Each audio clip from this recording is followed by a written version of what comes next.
Good evening, everyone, or good afternoon, depending on where you're joining us from. On behalf of Boston University Alumni Association and the BU Finance Network, it is my pleasure to welcome you to today's online program, Black Wealth, What Does It Matter? My name is Erica Jordan, and I've recently joined BU as a Vice President of Alumni Engagement. I am so excited to be a part of the BU community and hope as we continue to build alumni engagement and come back into in-person events, I will be able to meet many of you all in person. So today it's my pleasure to introduce the moderator for our program. Thomas W. Jones is a Questrom alum, and he's founder and senior partner of venture capital investment firm TWJ Capital.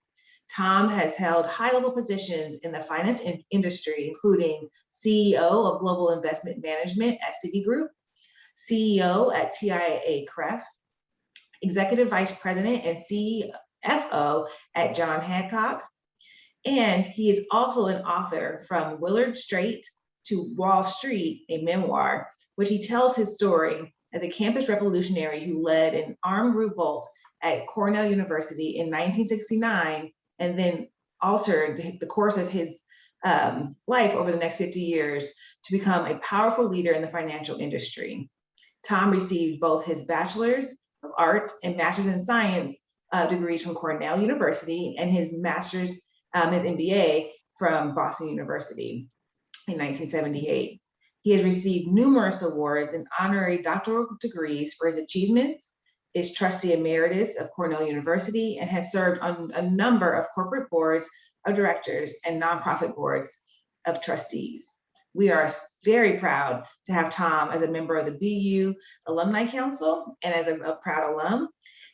Tom, it is my pleasure to turn it over to you for an amazing program.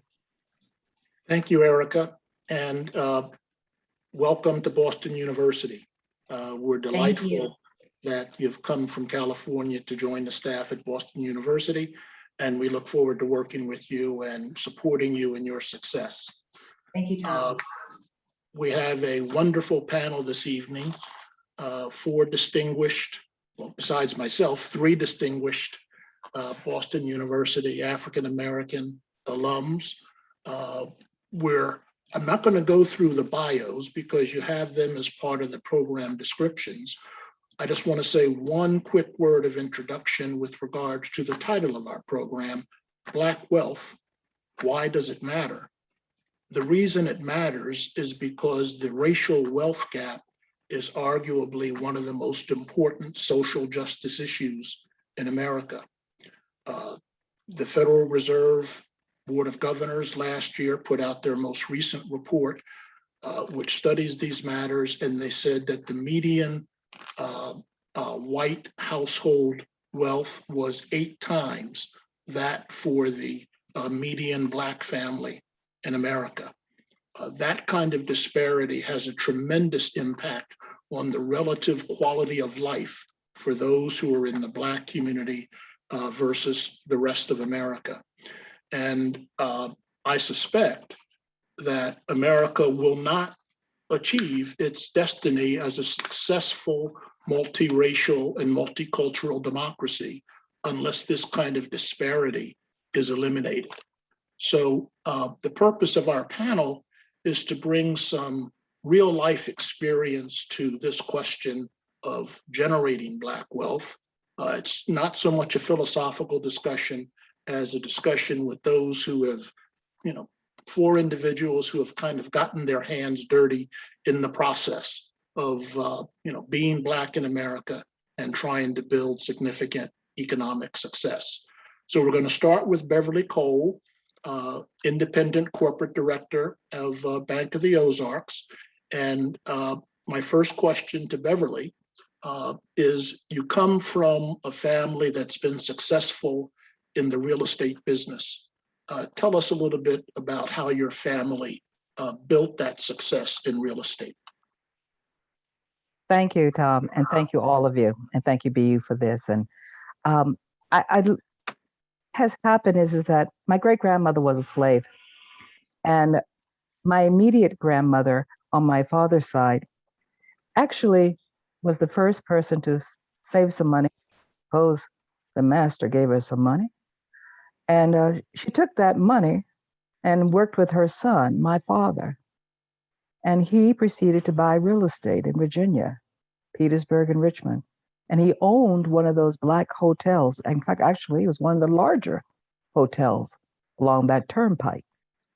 Well, that was the beginning. Daddy owned a lot of real estate. And when I was 18, he gave me a building. He gave every one of his daughters a building at 18. I thought I owned that building and I worked that building. My sisters, they didn't want the headache. Said, no, no, no, Daddy. Well, I really didn't realize it was a tax advantage. And in fact, I did take that step, that first building, and started buying buildings. Throughout my corporate career, I continued to buy not only a home, but duplexes, fourplexes. I then got an offer from Disney and here in California, and I met somebody at a bank who said, Disney will lay you off in a minute. You'll never know what hit you. So I started buying up buildings here in LA because I couldn't have that happen. And before I knew it, I had 120 units in LA, 16 Church's Fried Chickens, Dollar Generals.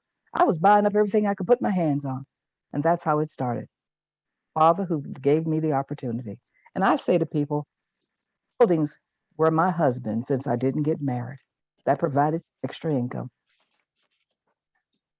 Thank you, Beverly. That was well stated and a wonderful story. Jonathan Hodge is Senior Vice President of Wealth Management and Senior Portfolio Manager at UBS. And Jonathan earns his living helping clients to devise strategies on building wealth. So Jonathan, give us what are your current insights? What are some of your current recommendations? What are some of the successes that you've achieved with your clients? Thanks everybody for having me, and Boston University for putting this together. I love that question because ultimately it really starts with two things.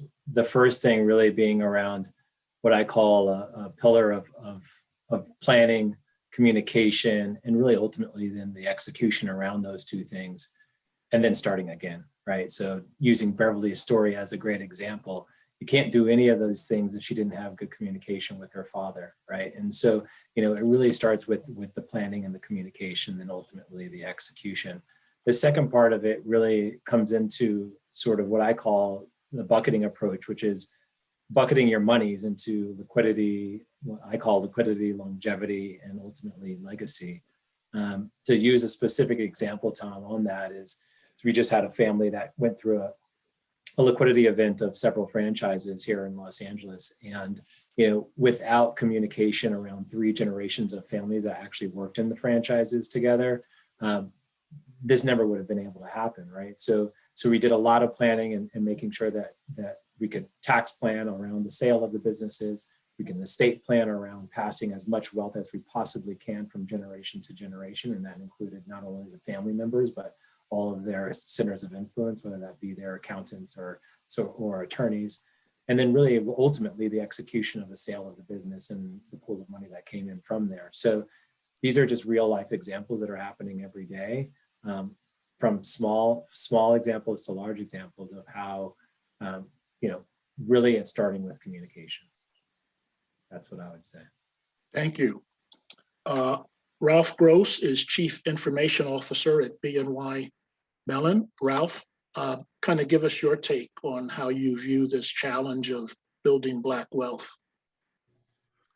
Thanks, Tom. And it's a pleasure to be on this panel with Jonathan and Beverly, and I really appreciate BU pulling this together.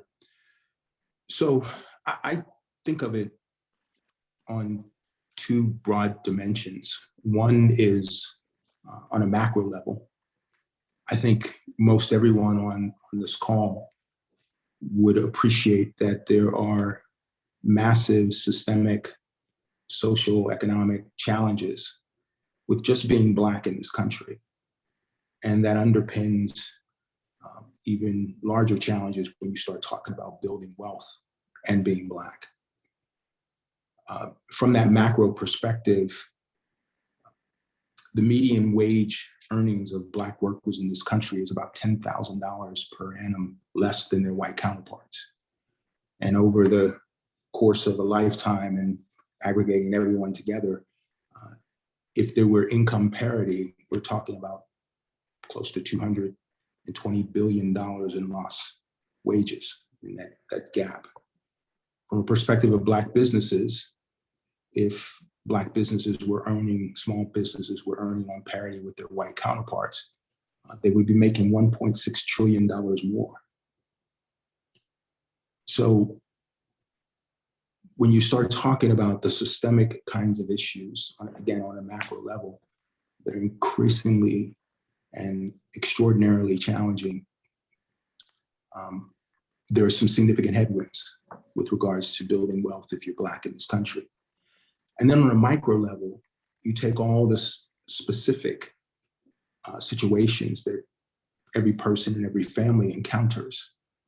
You know, if you come from a single parent home, that takes on certain challenges. If you haven't graduated from high school, if you have graduated from high school but didn't finish college and went on to college, didn't finish college. If you finished college, how much debt did you incur over the course of your journey through college life? So those two variables, those growth challenges, systemic in nature, and then those micro individual and person faces quite significant, quite events. That's it. We live in an age when extensive, unprecedented access to information, more so than any time in human civilization. And we have the means to access that information. And so it's possible to learn to access tools, access information that can change, you know, the course of one's destiny with regards to building wealth. It's just a matter of learning and taking advantage of those opportunities and that access to information. Thank you, Ralph. So I'm going to ask myself the same question, which is, you know, what practical kind of advice would I give on building wealth? And my answer is going to be really responding to the framework that Jonathan gave, which is it starts with planning and communication and execution, and then you do it all over again. So here's an anecdote. In 1975, on my honeymoon, I, amongst other things, I said to my wife, you know, I've got an idea that it's tough to be in a capitalist society and not have any capital. And, you know, because it's important to be able to earn income from assets as well as labor. And we were the typical young Black couple who were both well-educated, master's degrees and so on. Our families had done everything they could for us, but we weren't going to receive any inheritance or any gifts to buy a house or anything of that sort. And so my suggestion to my wife was, you know, if we could live on one salary, we both had good professional jobs. If we could live on one salary, after all, we've been living apart, you know, each of us lived on one salary. Coming together, if we don't take our standard of living up, if we can live on one salary and save one salary, we will begin to accumulate some assets, some capital that we can then use for investment purposes. She agreed, which easier said than done, because it means that we couldn't go to all the vacations that our friends did. You know, we couldn't buy the same kind of clothes. You know, it's just a number of sacrifices. 1 year later, I'm reading the Boston Globe. We lived in Boston at the time in the South End. I see an ad, Boston Redevelopment Authority, for burned up, abandoned brownstones in the South End. I lived in the South End, so I knew the geography pretty well. One particular location I knew was just 2 blocks from Copley Square. We applied to buy those buildings. We were the only people in the whole city of Boston who even bid to buy those buildings from the Boston Redevelopment Authority, 2 blocks from Copley Square in 1976. That first year of savings gave us enough money to buy the buildings. They were only $6,000 because they were burned up, abandoned buildings, right? It gave us enough to hire the architects to develop plans and to hire the lawyers to do all the front end kind of work. Continuing to save that one salary gave us the cash flow we needed to pay the debt service to carry the buildings through the construction phase, okay? By 1978, so this was 3 years after we started, we had a 10-unit apartment building in the South End, 2 blocks from Copley Square, and we lived on the top floor in a 2-bedroom apartment with a roof deck overlooking Copley Square. We waited a year, treated ourselves to a European grand vacation. Then, to Jonathan's point, we did it all over again. We started saving again, living on one income, and 3 years later, we had another 8-unit apartment building in the South End. My only point is, this is something, any person you can take, it's within the grasp of each of us on this call to take to a substantial extent, probably more than each of us realizes. We can take our own destiny into our own hands with planning, communication, execution, and personal discipline. Doesn't mean it's going to be easy, but it can be done, and it's well worth doing. So with that, Beverly, let's go back to you and ask, is there another anecdote or another aspect of your family story or your personal story that you'd like to share with our group? Well, I'll share with you that I should probably share more of the what's happened since then. Okay. Because in my corporate world, I worked in what was called the supplier diversity area. And I turned down CFO positions, even running the funds of some states, because I had a passion for helping others. Now, I will tell people, take the position now. You always take the higher position, and you can still help on another way. But I helped to create contracts for some of the major minority firms in this country, Ariel Capital, a whole lot of them that exist in corporate America. And what I've always done is to share with young people how they can start. If they have a credit card, get one with miles so you can save money on flying.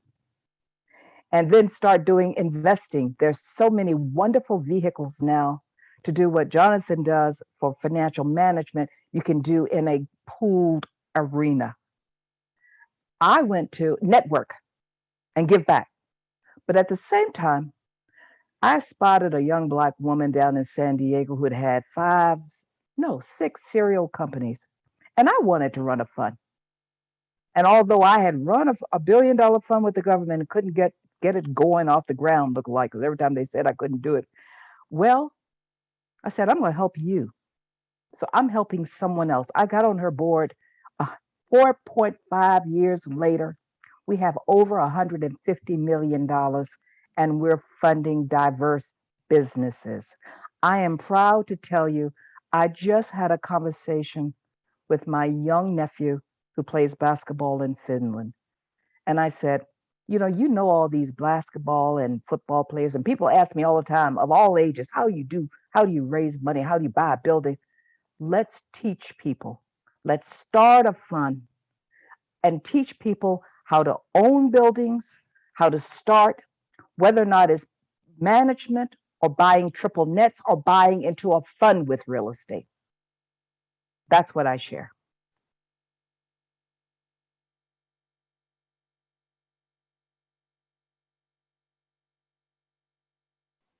You're on mute, Tom. Tom, you're on Sorry. mute. Sorry, I muted because my phone was ringing. Jonathan, is there, it was well stated, Beverly. Thank you for that. Jonathan, is there another anecdote or a word of advice you'd like to share? Yeah, I mean, I think I'll mention my conversation around wealth, right? So my conversation around wealth is always twofold. One, there's this number, right, that we always like to talk about, and we get to that number, and whether that is $100 or multi-millions of dollars, we always have a number in mind of what we think wealth is.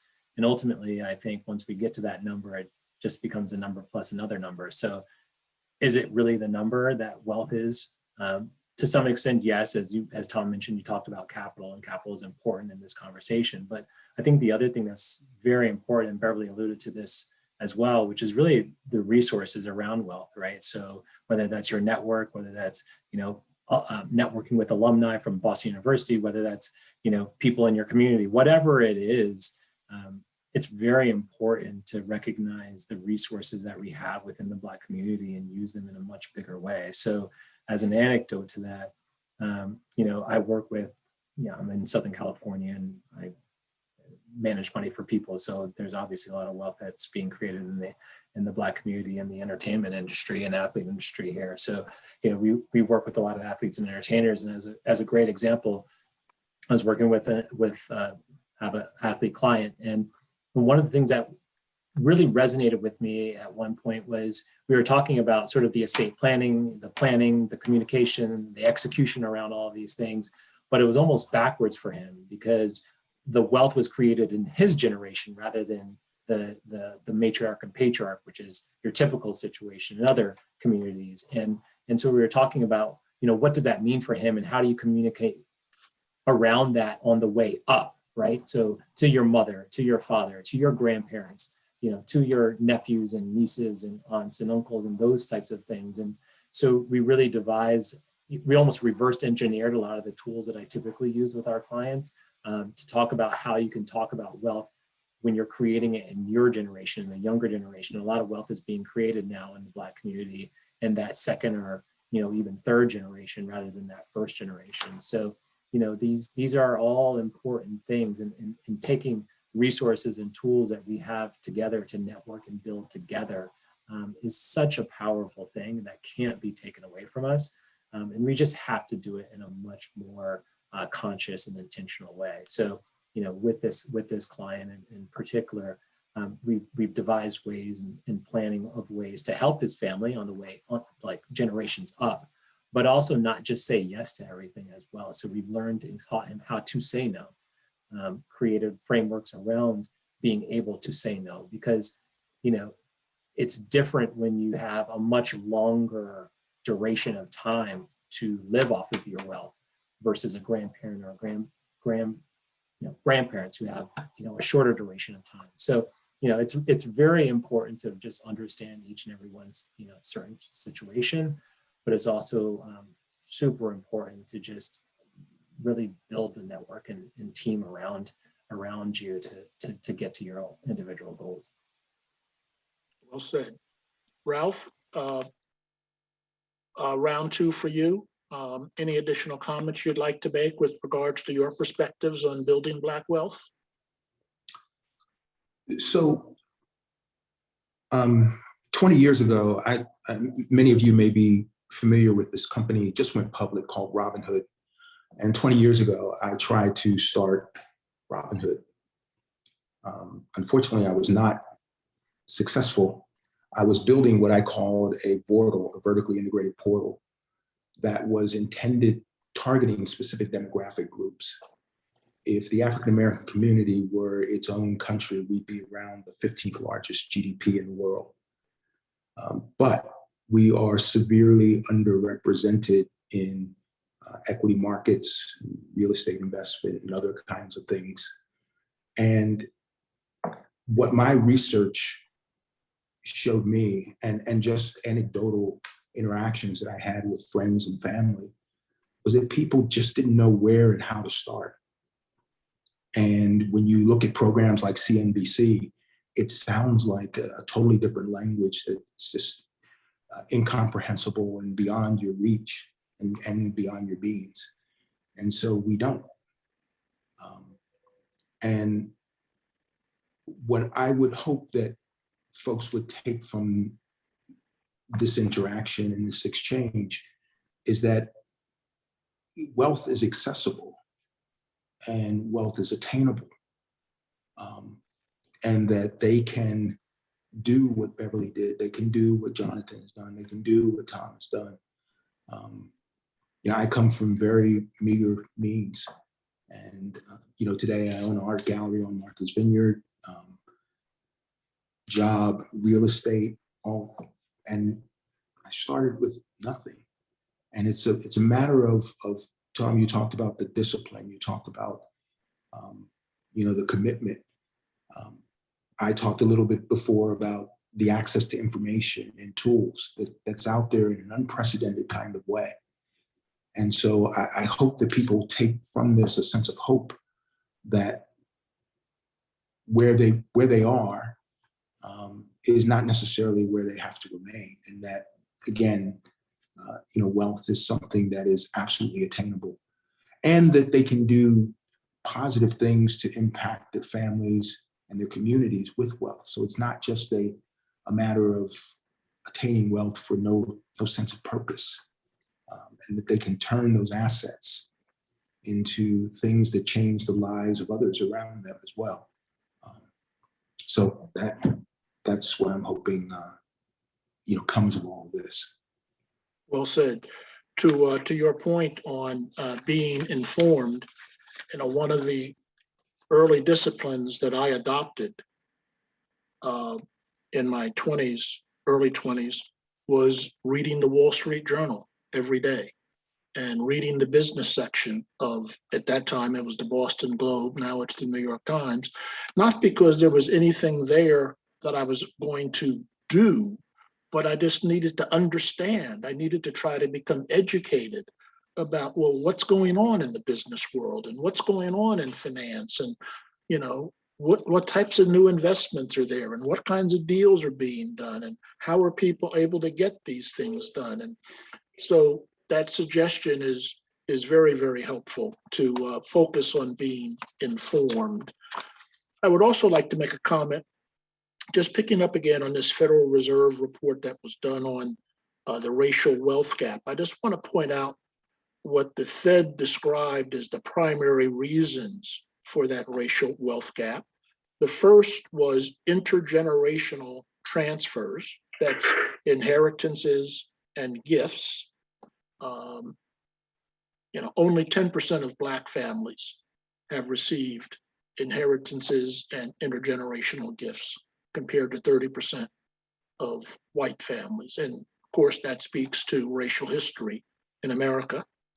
We can't change that in terms of what our generation received, but we can change that with regards to the discipline we bring to managing our own resources so that we do a better job for our children and our grandchildren. Second reason for the gap is home ownership opportunities, where 46% of white families had home ownership versus 17% of Black families. And of course, that's a major source of with all the subsidies in America that go towards home ownership, all the tax subsidies and so on, that's a major source of wealth buildup for the middle class. The third differential, they focused on access to tax-sheltered savings, meaning that, to Ralph's point earlier, because of the jobs that many Black workers hold compared to many white workers, many of those jobs, lower income jobs, blue collar jobs, don't offer the same kind of wealth generating, wealth building savings vehicles as are associated with higher levels of employment. But the flip side of that message is, for any young Black professional that has employment where those opportunities are available, they certainly ought to be maximized. I mean, one of the most significant and efficient ways to build wealth, to give yourself capital to work with, is taking advantage of tax-sheltered savings opportunities. And the fourth factor that the Fed mentioned was just our individual savings and investment decisions. And that's kind of the example that I gave personally, choosing to save instead of choosing to go on vacation, choosing to save instead of choosing to buy clothes, choosing to keep using your old car instead of buying a new car. And so, again, I just want to emphasize that these are practical types of decisions each of us can make every day to become well-informed, to use the savings and accumulation vehicles that are available to us, and to have the personal discipline to develop a plan and execute the plan. Let's go around. We have 10 minutes before we're going to bring the audience in for Q&A. So Beverly, let's do a round 3 with you. Tom, could I just respond to what you just said? Because I have to tell you, I too used to spend a lot. However, consignment stores, I am the queen of consignment stores now. I do not pay full value. My lounge chairs I got from miles from Marriott, from being in the air when I worked corporate America. And I have a closet now full of clothes that are high grade that I would have never bought, because I would have never spent the money for them, because I bought real estate. And then I would like to share with you that I sit on the Federal Reserve Economic Advisory Council, and it is absolutely true that the wealth disparity is going to limit the growth of this country in the world. And I've said that over and over again, but there's more to it. Redlining still exists. Case in point, my parents' home in Virginia was devalued because there is a highway, although we have 2 quotes higher, and there's a power pole. My daddy put the power pole up for security to get light. And I called the CEO of the appraisal company and said to him, if there's another pandemic and you need internet, that power pole with micro data centers is going to give you speed. So now it becomes a value. And he agreed. There's no science. That's called unconscious bias. And our values of our communities, when a white person moves in, the price goes up $50,000. That should not be the case. And I think we have to share why that is unfair and start buying real estate, value stocks, tax advantages, like you said. Jonathan, round 3. I've actually got a question in the queue that's perfect for you from Matthew Murphy. Which investments should early career Black workers, under 30 years old, be making to build wealth over a lifetime? Well, I love that question. I can't speak to specific investments versus others, but it's a very simple thing, right? Buy what you understand, buy what you know, right? With my kids, as an example, I always talk to them about, do you want your allowance, or do you want half of your allowance in cash and then half of your allowance in your account, and taught them to, put it into their account. So, but then they buy things that they know, whether that's, shoe brands or other things. So buy what you know. Don't make this thing complicated. Make it really simple. There's so many different platforms out there where you can buy fractional shares of things. I can't mention any specific platforms over another, but just start now. Period. The end. That's first. Second is buy what you know. Don't overcomplicate this thing. Don't think you have to have thousands and thousands of dollars to get started. You could start with hundreds of dollars, tens of dollars now with all these various platforms. So start now, whether that's through your tax savings vehicles, through work, 401k plans, things of that nature. Just get started now. That's the most important thing. Don't complicate it. And then do it with a plan, right? You don't jump into your car and drive and figure out where you're going next, right? Do everything with a plan. So if you're going to start saving some money, don't start saving some money because you're going to buy a house or buy something in a month and hope that you're going to make 10% in that month, right? You're going to put some money away for 30 years from now, right? And put some risk. Everything's based on risk, right? So put the most amount of risk to a return, and just get started, right? you need cash just to live. That's what I call the liquidity bucket. So, always have your savings. There's financial planning numbers that you could always state around, but I call it the magic number. Everyone needs to have their own magic number. So when they log into their Bank of America account or whatever it is, they see a number that makes them feel comfortable, get to that number and then start saving above that, right? So, just don't make this thing complicated. It's not. It's real simple, especially with technology. Technology has flattened the scale. I've been doing this for 20 plus years. There's things that you can do today that weren't even close to being what they were 20 years ago. And Tom, I know you can attest to this over your years and how you used to be able to buy stock back in the day versus today. So just use the technology that's available to you and just don't overcomplicate things. Jonathan, where can they get advice? They can't, not everybody can, has sufficient assets to be able to have an advisor of your caliber. Are there suggestions you would make for just online forums or other sources of advice where people can become more educated and more aware of opportunities? Sure. I think reading, just your typical reading and getting some knowledge around things. But again, I always get this question of venture capital and private equity and Bitcoin and this and that. Don't complicate things, right? Buy the S&P 500, get started. And then as you build a foundation of savings, as you build this foundation of investments, then you can start getting into more complicated ideas and complicated things. But this thing is not very hard to go and open an account on some online platform now, right? So I would say yes, it is important to read and important to kind of create a plan, but it doesn't need to be a complicated plan, right? If I want to get 3 months worth of savings, I don't need a book for that. If I want to save for retirement, I don't need a book for that, right? So, we can just, if you simplify it, you can get started. And then as life progresses and you start getting married or having kids or whatever it is that your life brings, we call it our life challenges, then maybe you can seek, specific financial advice through, either an advisor like myself or somebody else. But the reality is that this thing just does not need to be complicated. Get started now. Thank you. That's excellent. Question for Beverly from Godfrey Ojaman. In 2015, I and 3 other friends of mine came together and we formed a savings group. In 3 years, we had saved $50,000, but we never registered the association with the city or the state. Our main goal was to invest the funds. We tried to purchase a property with the hope of generating income.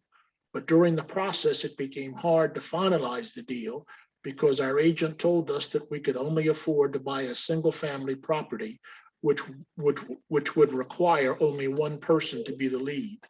My question, other than legitimizing or registering the association, what advice do you give to those that have generated funds through a contribution pool and want to invest in real estate? Well, actually, many countries have had real estate ventures. India, in Europe, and seniors do it all the time. They invest in things. It's a partnership. It can be a community property that they do it in. But depending on where you're located, you can just talk to a good attorney to determine how you can take percentage share in it. And then I would get yourself another broker and find out what other areas you might want to invest in, because there are values throughout the country, some better than others. California, you can't get much of 50,000, but you might be able to get something in another part of the country. And you can start small. And remember, when you're buying not a single family, but a fourplex, the 3 incomes of the other complexes are usually counted 60, 75%, or 4 times that amount if everybody's renting it. So there is a way to do it. You did not have good advice. I'm sorry. Yeah, and so one of the important points Beverly's making is, don't assume that the first opinion you hear is necessarily the right opinion or the only opinion. Do a little homework. If you don't get advice that tells you how to achieve your goal on that first try, don't accept the opinion that your goal isn't achievable. maybe seek out 2 or 3 other sources of advice, because with each of those conversations, you're going to learn something. You may have to revise your plan a little bit and refine it, but you're going to learn something and probably find a way to move forward. Ralph, here's one for you. I agree with the general opportunities for Black people to gain wealth. However, the data shows that some of the financial tools like home ownership and education don't result in the same outcomes, equity, as for white people. Ralph, would you comment on that? I mean, there are 2 sides to that, so. So that speaks to the systemic challenges that I talked about and the macro challenges that I talked about in response to the first question that I had. That's a fact. You know, the education that we all got isn't valued the same way for us as it is for a white person.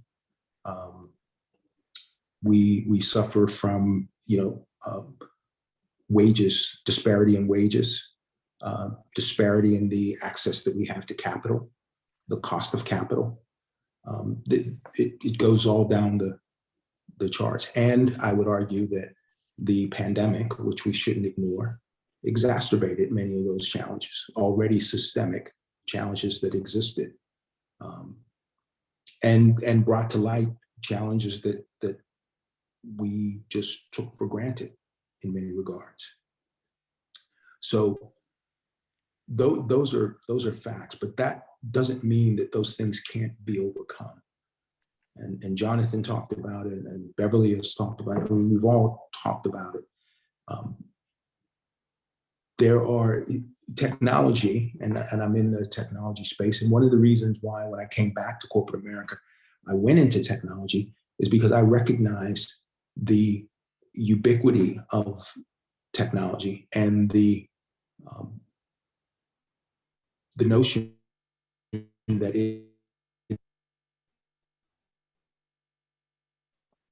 You're breaking up, Ralph. Other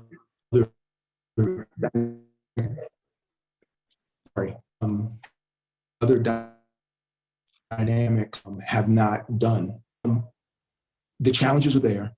You know, as Jonathan said, the key is just getting started and not turning this into a science project. It's absolutely attainable. It's absolutely doable. And Jonathan alluded to it a bit. You have to take a long-term view. So you have to play the long game. And if you do that, you can overcome the systemic challenges and macro challenges that I talked about. Good. Beverly had a follow-up comment she wanted to make. Yes, I do. And that is, while the US has definitely had issues with systemic racism, and it does exist in other parts of the world, I would encourage people, with the internet being available and technology being available, the US is not your only marketplace. And you can have clients around the world. When I attended Wharton, one of my minority students, Black guy, he has made more money than anybody else in the class because he does business outside of this country. And you will be surprised how well you are appreciated sometimes outside this country. Don't hold back. You have the internet. World is now your marketplace. Good point. Follow-up question for Jonathan. If someone has $100,000 saved, $100,000 saved, what are the 3 things you would recommend they do with the savings to ensure the money works for them and their children? Okay. A dollar amount is different for everybody. So I can't speak to specifically $100,000 because that could be a life savings for one and chump change for another, right? So it's everything in between. But I think it goes back to my 3 pillars, which is communication, planning, execution, and start over again.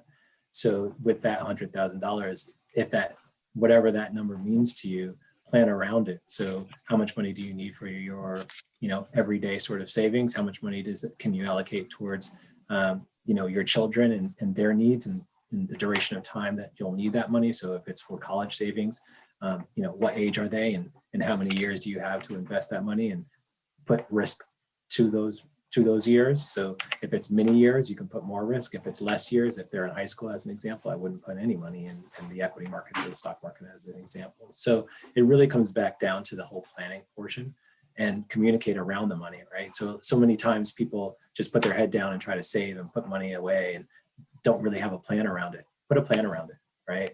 And you don't need anyone to you don't need a financial advisor to come up with a plan. It's really just about what's kind of important to you. I think going back to Ralph, your statements around the pandemic, what I found is so many people have put things in context now with the way things are, right? So as an example, that Fendi purse that was really important to someone is no longer important because they can't go anywhere, right? In the middle of the pandemic, right? So it's been a really amazing time to see how people are starting to reprioritize what's important to them during this pandemic. And so I would just say that with that pool of money is put the level of importance of things, put the duration, meaning time, to those things, and then put risk based on those times. So the longer the time frame, the more risk you can put. Don't complicate this thing. Right. Follow-up question for me. Real estate purchase usually involves opening lines of credit. How did you manage that? I cannot emphasize enough how important it is to keep an excellent credit rating in America. I mean, one of the big opportunities in this country is the availability of borrowed funds, not just when we think of debt to go to college, though that's investment also because it raises our earnings power, but the availability of debt for business purposes. So on that anecdote I gave, that first 10-unit building my wife and I did, we borrowed $240,000 from the Department of Housing and Urban Development, okay? Because it was connected to a Boston Redevelopment Authority project. So we could borrow from the federal government $240,000, which was a lot of money. It's a lot of money now, but it was really a lot of money in 1976. Well, we had excellent credit ratings. We showed the savings we had, and we showed we were living on one income, so we had the cash flow to cover the debt service even before the building was completed and we had tenants in the building. And they took a chance on us. They took a chance because we had good credit ratings, and they took a chance because we showed we had a plan and we had been executing on the plan. We had done everything we said we would do. And, it was tough at one point, when the contractor didn't get the job done on schedule, we had to move in with a friend. We couldn't afford our own apartment anymore. And my wife became an expert in how to cook different kind of bean casseroles and everything, okay? Not necessarily easy, but there's a way to do it.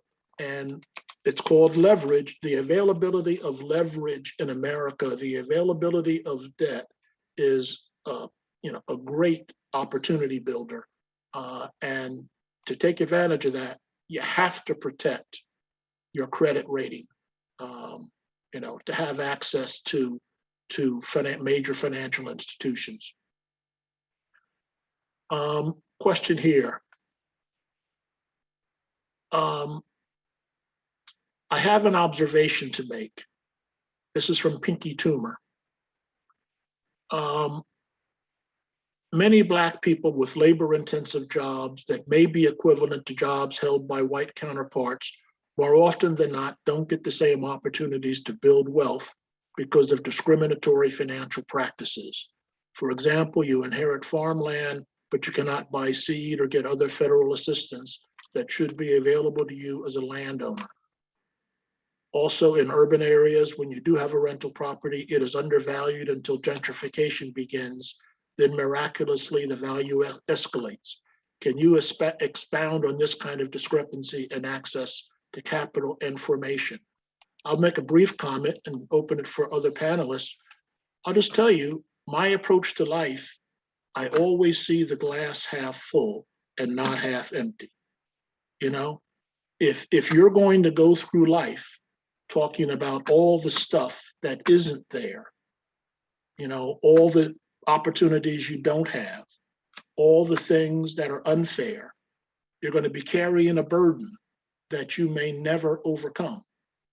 And I know that racism and discrimination is real, but I refuse to define my life for that.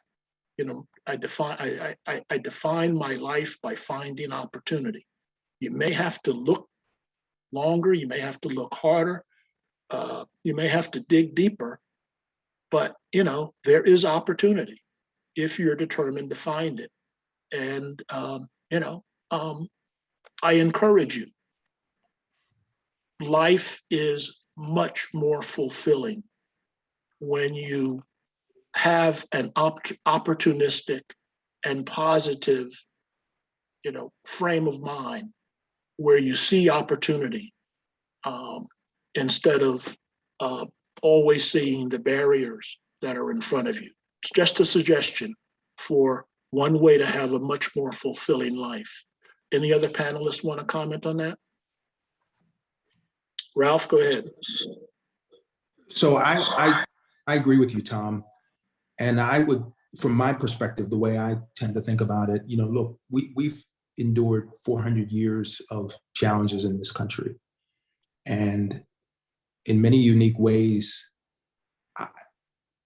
it certainly can beat us down. It can beat any one person down. It can beat a community down. But I think it's made us uniquely qualified and strength in a way that is just undeniable. And the key and the challenge for us is leveraging those hardships and those experiences. And we fight, we get up and fight every single day. There's value in that. There's power in that.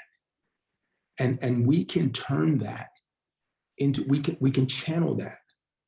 We can leverage that and turn those hardships into triumphs. And that's the way we have to do it. No one of us is going to overcome or change the systemic challenges that exist in this country. They're there.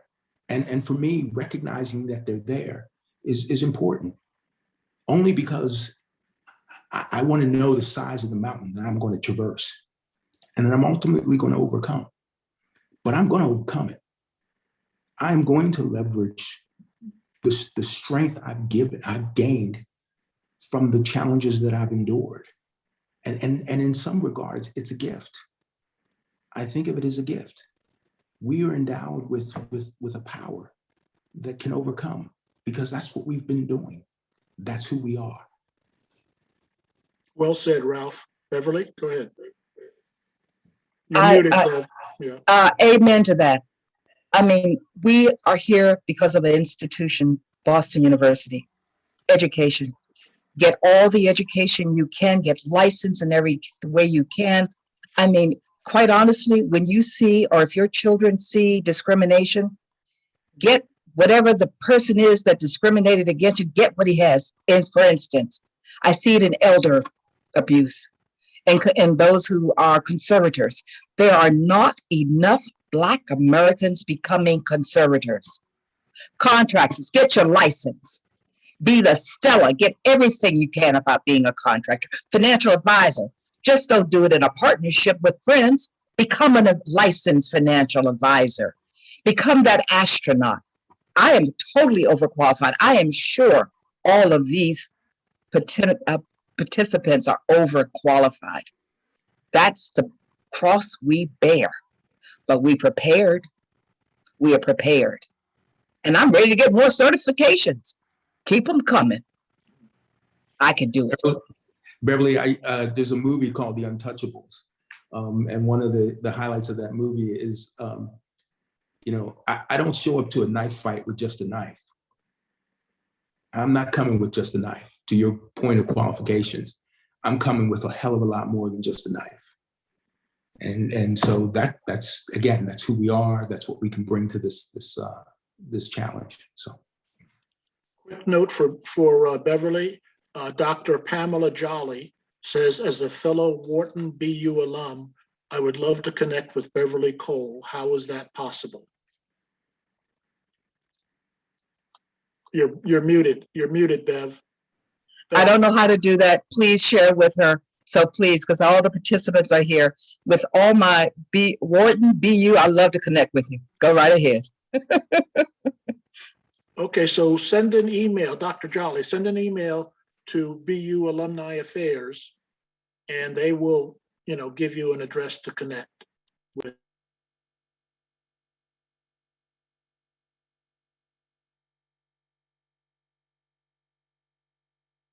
Is it Tom, me or you're did someone muted. go on mute? Tom, you're muted. Sorry, hit the button accidentally. Last question. Have any of you failed at a venture or an investment? And how did you come back after that? Who wants to take that one before we close? Beverly, go ahead. All right. I tried to buy a manufacturing company out of Ohio. This man, and I'm not going to mention his race, but he was not a Black American. And I put down my money and I found out finally that he was a con artist. I got on the phone and I had a Black woman attack on him on the phone. It scared him so much he sent his money. He sent my money back. Now that does not always happen, but I got all that money back from that guy. Okay, well said. Good anecdote. We have Erica Jordan back. Erica, are you going to Yes, wrap this up? I will. Thank you all so much for such a rich program. Beverly, Tom, Ralph, and Jonathan, this was so insightful. I have my page of notes and I look forward to moving forward with my plan and keeping it going. So thank you guys so much for sharing with our community. Such great insights. For all of our attendees, we did record today's program and we will send it out to you following. If you do want to get in touch with anyone, please feel free to email us. My email address is also enjordan@bu.edu if you want to send me a note and I can make sure that our panelists receive your information. Again, I hope you found today to be insightful. This will be one of many programs that we'll put on throughout the course of the year for this particular affinity group. We also do have a couple events coming up. Alumni Weekend is next weekend. We hope you will either join us in person from Wednesday through Sunday, or join us virtually. We have a whole slate of programs. Please go on our website or check your email. We'll be sending out a series of invitations this week. Other than that, again, I want to thank all of our panelists for a fantastic evening, and we will see you all soon. Please take care and be safe. Thank you. Thank you, everybody.